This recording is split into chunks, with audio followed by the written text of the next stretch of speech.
Hello, everyone. My name is Gladis Herrera-Berkowitz. As a Director of Student Engagement, I oversee the Undergraduate Research Symposium.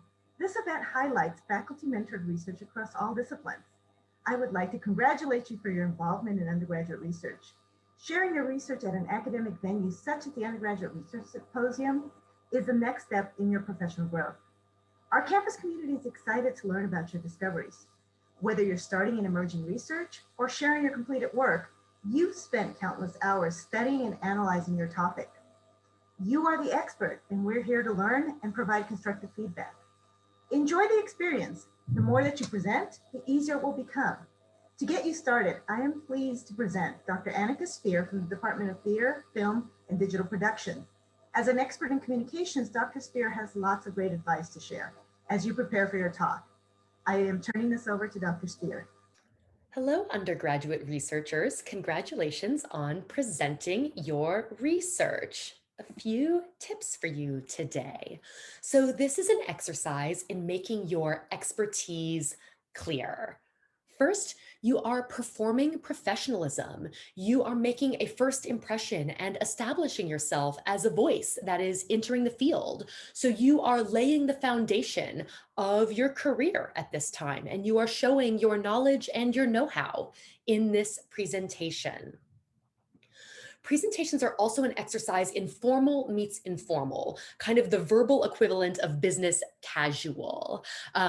You don't want to talk to, you want to be formal in the sense that you're performing professionalism, but you don't want to talk to us like you are reading an abstract or reading an article. You want to be conversational and natural. So it's sort of an oxymoron, but act naturally, right? Don't do the same thing that you would do if you were writing. There was a difference between writing in the discipline and speaking in the discipline. And that's kind of the casual or informal part of your presentation.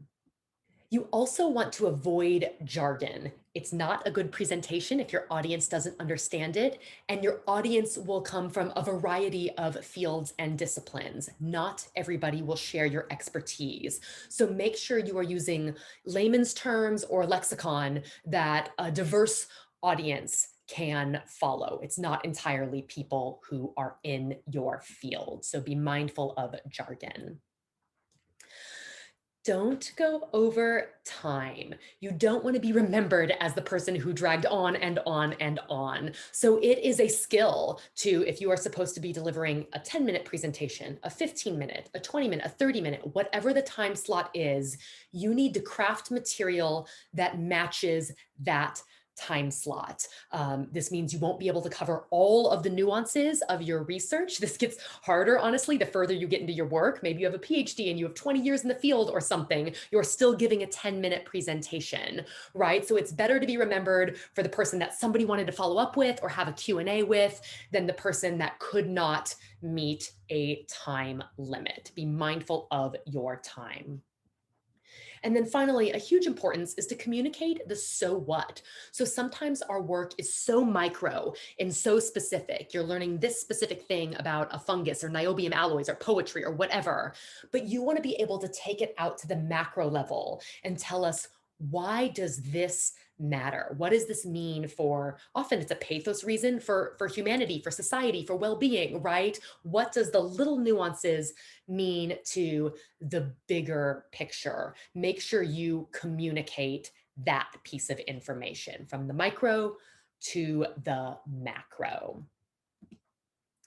Presenting with visuals is an exercise that you are probably doing as well. So if you're presenting with visuals, you want to make sure the visuals serve you as the speaker and do not detract from you.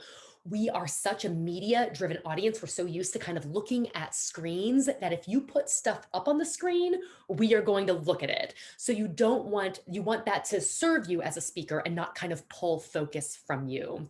I like to think of presentations as an exercise in both thinking like an educator and also thinking like a designer.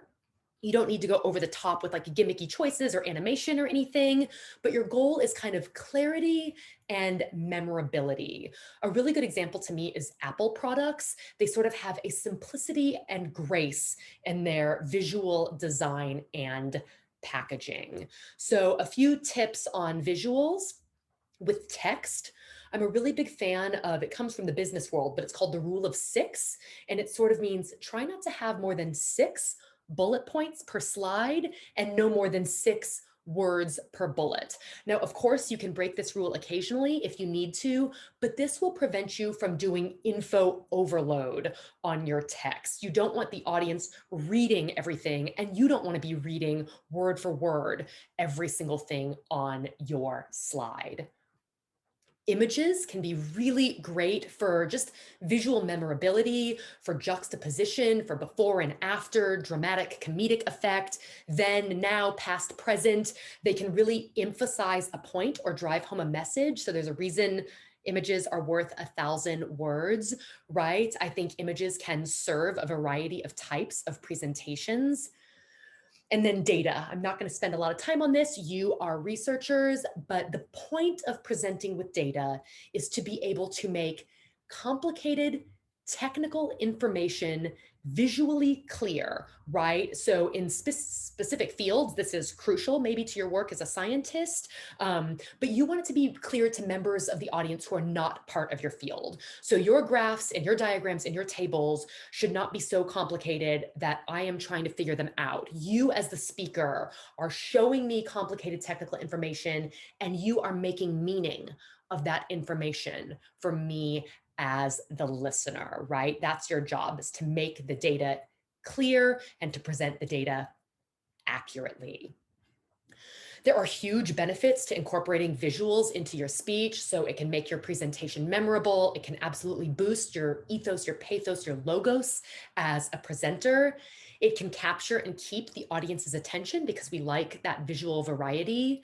It can also really serve your audience and serve you organizationally, right? So it can, putting together a visual presentation kind of puts together a roadmap for your presentation and asks you to organize yourself in a way that can then help you when you are speaking. I wouldn't talk about images without showing you images. So as a humanities person, I love presenting with visuals.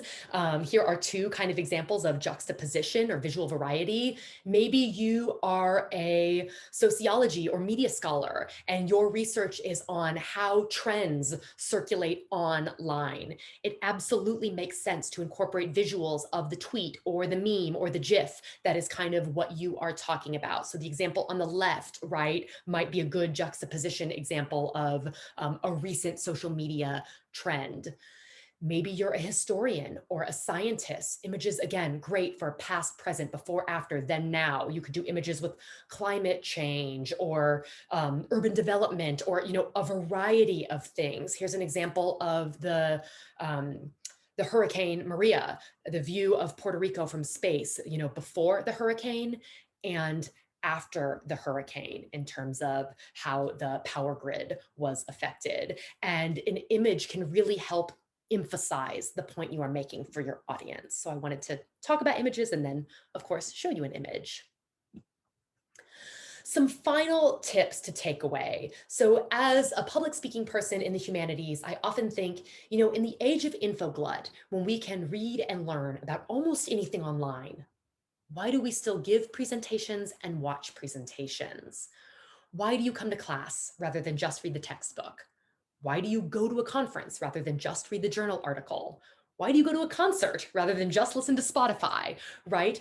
The audience doesn't just want the message, they also want the messenger. And you are the messenger. Your energy, your research, your perspective on the work, your positivity, your contribution.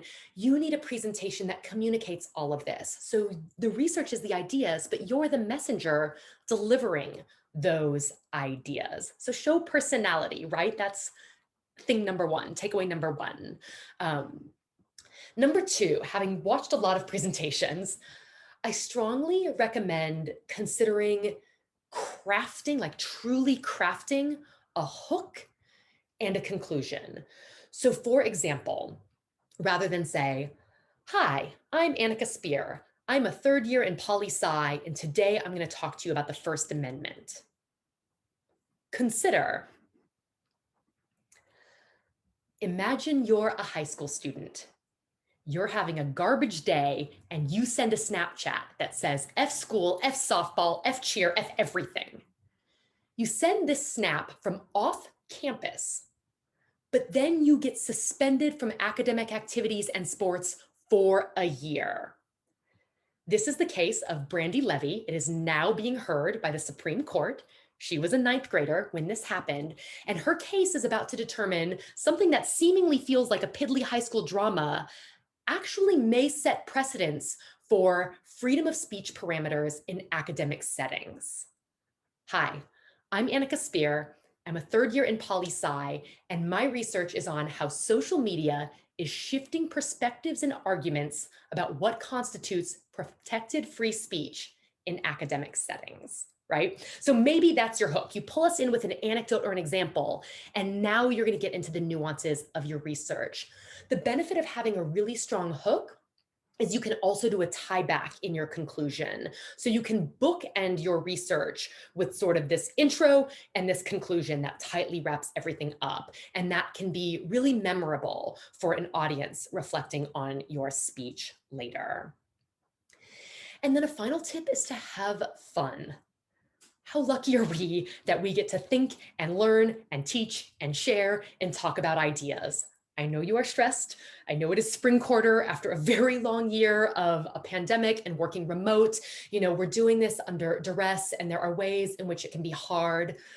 But I think it's a really good reminder that there is a lot of joy in this. It is fun to teach and learn and talk and share. It is wonderful that you have had the chance to craft this work and have mentors think about your research with you and oversee that work. So try to find the joy in this and try to communicate that joy and that positivity in your presentations.